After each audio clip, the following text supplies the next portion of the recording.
చంద్రబాబు రాకతో ఆంధ్రాలో అడుగడుగున అభివృద్ధి. ఈ రోజు ఆలూరు మండల కేంద్రంలో తెలుగుదేశం పార్టీ కార్యాలయంలో ఆలూరు టీడీపీ ఇన్ఛార్జ్ బి వీరభద్రగౌడ విలేకరుల సమావేశం నిర్వహించారు. రాష్ట్ర ముఖ్యమంత్రి చంద్రబాబు నాయుడు పెట్టిన పథకాల గురించి మాట్లాడుతూ టీడీపీ ప్రవేశపెట్టిన ప్రతి పథకం అంతే విధంగా చూస్తామని తెలిపారు. మొదటి సంతకం డిఎస్సీపై పెట్టినందుకు డిఎస్సీ అభ్యర్థులు హర్షం వ్యక్తం చేశారు. అలాగే పెన్షన్దారులకి 3,000 నుండి 4,000 పెన్షన్ చేస్తున్నందుకు సంతోషం వ్యక్తం చేశారు. ల్యాండ్ టైటిల్ యాక్ట్ను రద్దు చేసినందుకు రైతులు మరియు స్కిల్ డెవలప్మెంట్ అమలు చేసినందుకు విద్యార్థులు హర్షం వ్యక్తం చేశారు. వీరభద్రగౌడ టీడీపీ నాయకులు కార్యకర్తలకు మిఠాయిలు పంచారు.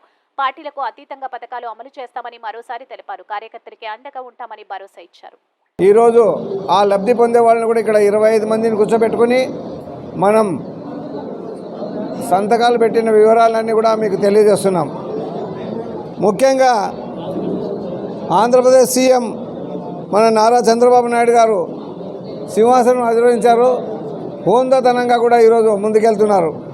అదేవిధంగా ఉద్యోగులారా మేల్కోండి, మనము ముఖ్యమంత్రి గారు మాట ఇచ్చినట్టు మాట తప్పకుండా మొట్టమొదటి సంతకం మెగా డిఎస్ఏ మీద చేయడం జరిగింది. అదేవిధంగా రెండో సంతకం ఇచ్చిన మాట ప్రకారం చంద్రబాబు నాయుడు గారు టైటిల్ డీడ్ అంటే right of land title deed అనే దాని మీద కూడా రెండో సంతకం పెట్టడం జరిగినది. అదేవిధంగా మరి ఇచ్చిన మాట ప్రకారం 4,000 పెన్షన్ ఇస్తాం, జూలైలో పాతది 3,000 కలిపి 7,000 మొత్తం ఇస్తామని చెప్తూ మరి మూడో సంతకం పెట్టడం జరిగినది.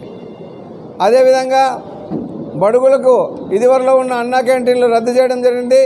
మరి అవి అన్నీ కూడా పునరుద్ధరిస్తామని చెప్పి 4వ సంతకం పెట్టడం జరిగినది. అదేవిధంగా స్కిల్ డెవలప్మెంట్ అంటే విద్యార్థులకు నైపుణ్యం నేర్పే విధంగా కూడా దాన్ని కూడా అమల్లోకి తెస్తామని చెప్పి 5వ సంతకం పెట్టడం జరిగింది. మరి ఈరోజు మాట ఇచ్చినట్ల మన ప్రభుత్వం భారీ మెజారిటీతో దాదాపు 164 సీట్లతో ప్రభుత్వం ఏర్పడింది. మరి ఈ ఏర్పాటు చేసిన ఆంధ్రప్రదేశ్ ప్రజలందరికీ కృతజ్ఞతలు తెలుపుతున్నాం. ఎందుకంటే ఆంధ్రప్రదేశ్ చరిత్రలో ఇంత పెద్ద మెజారిటీ ఎప్పుడు రాలే. మీరందరూ ఒకటి గమనించాలి, ఈరోజు జగన్మోహన్ రెడ్డి ఎక్కడ కూర్చునాలి? ప్రతిపక్ష హోదా కావాలంటే 10% సీట్లు ఉండాలి. 175లో 10% అంటే దాదాపు 18 సీట్లు ఉండాలి ఆయనకి. ఈరోజు ఆయన 11 సీట్లతో సరిపెట్టారు.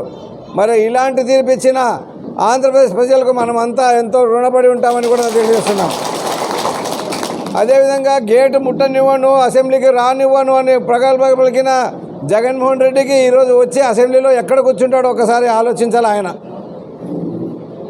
ఆయన ఏ హోదాలో అసెంబ్లీకి వస్తాడు? ఎమ్మెల్యే హోదాలో వచ్చి మామూలుగా ఎమ్మెల్యే సీట్లో కూర్చున్నారు అంతే తప్ప ప్రతిపక్ష హోదా లేదు. మరి ఇటువంటి పరిస్థితి తెచ్చుకున్న ఆయనకి అవసరమా? అందుకోసమే చెడబుగురా చెడదు అని చెప్తారు వెనకటికి పెద్దలు. అదేవిధంగా ఈరోజు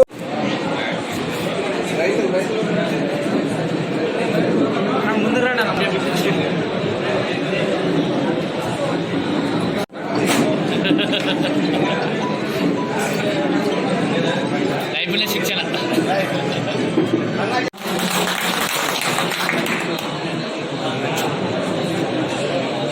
అక్కడ నుంచి మళ్ళీ ర్యాలీ దాదాపు 3 గంటల నుంచి 8 గంటల వరకు ర్యాలీ ఉంటుంది. ఆ ర్యాలీలో మనం పాల్గొనాలి. ఖచ్చితంగా మీకు అవసరమైనప్పుడు నేను అందుబాటులో ఉంటా, పార్టీ ఆఫీస్లో ఉంటా, లేకుంటే ఆదోన్లో మా ఫ్యాక్టరీలో ఉంటాను. కాబట్టి